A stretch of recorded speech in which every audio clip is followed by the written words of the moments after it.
Japanese Pokemon 151 booster boxes just had a massive restock. We're seeing this drastically affect the prices across the board, from selling for over $200 to dropping below $90 this week. So let's take a look at this restock and see how it's going to affect the market going forward.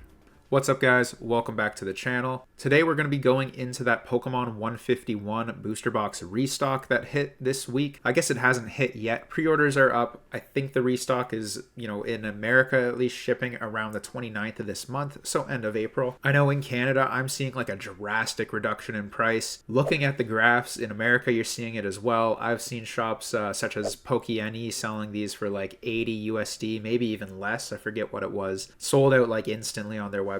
Great job over there. But back in January, these booster boxes were selling for 217 bucks, probably more in some cases, and now they're going for below 100, like easily. I'm seeing them sold on eBay all over the place as of today, $136, $140. I've seen them as low as about like 125 Canadian on eBay. Last time I purchased Japanese product from Japan on eBay, I had to pay import duties, so I kind of try to avoid it, and I'm kind of avoiding buying Japanese product altogether. I don't have much at all in my collection. This is something though I'm going to try to pick up. I see it like most stores in Canada at least that sell these are selling for about 135 to 150 range. You can get them from some American sellers or Instagram sellers and stuff like that, potentially cheaper. To preface this video, I'm not a Japanese collector. Like I said, I barely have any Japanese product, like barely any Japanese cards, but this product is kind of a no-brainer. If you go back to November, I'm seeing eBay sales for like over $300 a box. So now you're able to pick them up for less than half. So this is one of those things, like if you were paying, big money for this before it sold out and now you're kind of upset, I'd say now's the time to kind of double down on that investment.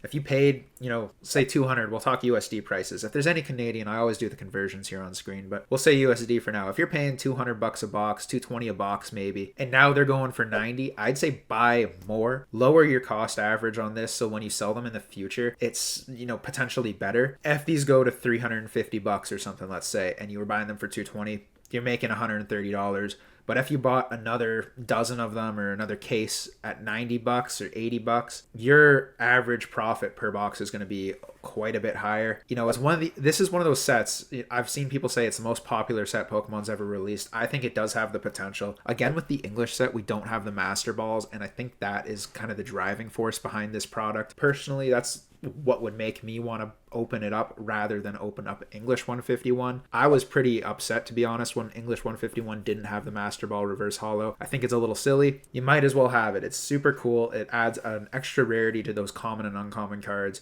You could get your favorite Pokemon with that Master Ball, and that could be like your Grail card potentially, right? So how the market's been affected, it seems like there's just a massive dump of this product out there. I know there's that picture going around Reddit of the just cases and cases of 151 booster boxes. I'm assuming this is just like one seller and not like a distribution source, but there is a lot of this out there. It's not going to affect the price forever, of course. I like to go back to Evolutions. Evolutions was printed like massively. People didn't want it, and then boom, it went crazy. It's $1,000 a booster box, right? Same thing for Sword and Shield. We saw massive printing. People thought, this is going to suck.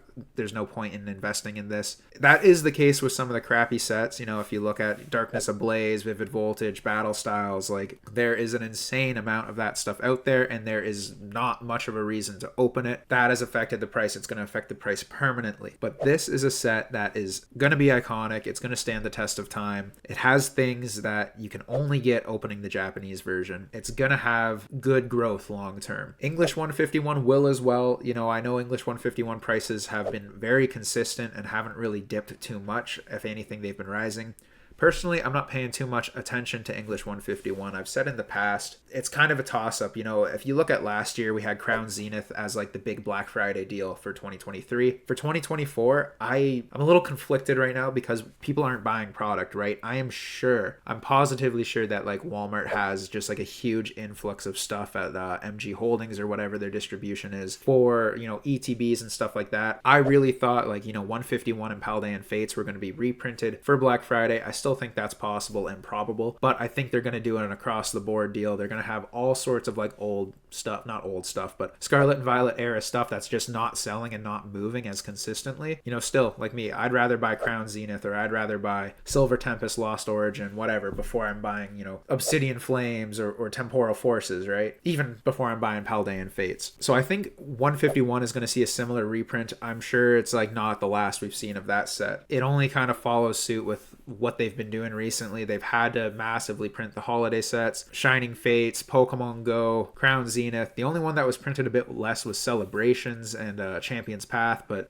I mean, Celebrations you're still finding out there. So they said it was like it had a short shelf life. It was like a 1 year only situation, but you know, you can still get it pretty affordably if you want it. But Japanese 151, right? Like, I'll say it again, buy it now. You know, it might get a bit cheaper if you've been waiting to buy it and you were like, oh, it's out of my price range. You know, I'm gonna buy some. I don't collect Japanese, but I believe in this set. I'd love to open some, but at that price it was just like stupid to open. You know, I'm not paying $300 or whatever, 300 Canadian. I saw them going for like upwards of 400 Canadian, and it's like, I'm not gonna buy that to rip it open. 20 packs, like, no thank you. So I'll pick some of these up. You know, I'm seeing them the cheapest at 135 here in Canada from a Canadian seller. You know, you won't have to pay duties. You get the free shipping if it's like over whatever. You buy 2 of them, it's free shipping. So I'm gonna buy a couple of those. I don't know if it'll drop much more. If it drops to 120, I might buy another 1 or 2. But I'm a little conflicted because, as we all know, Sword and Shield era is coming to an end. Like, it's been over, but a lot of that product is drying up. There's not a lot of it out there. I'm kind of on the fence. You know, I was gonna order a case of Lost Origin recently, but now I'm seeing this and I think 151 might be the better option. So that's like my question to you guys for this video, I guess, is what would you do? Would you rather purchase a case of Lost Origin booster boxes for like,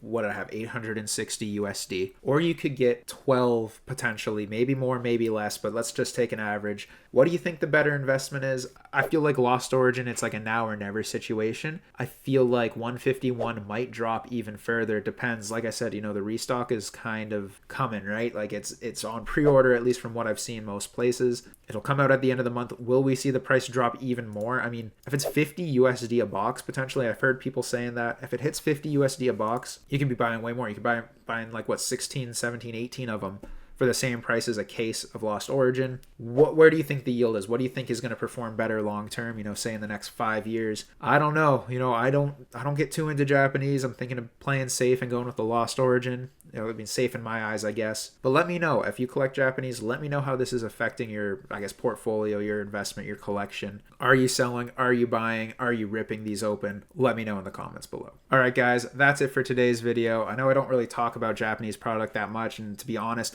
I don't really know too much about Japanese product. I don't focus my, you know, attention too much on it, but I think this is something that's shaken up the whole hobby, and it's something to pay attention to. All right, thank you guys so much for watching. I hope you have a good one, and we'll see you next time.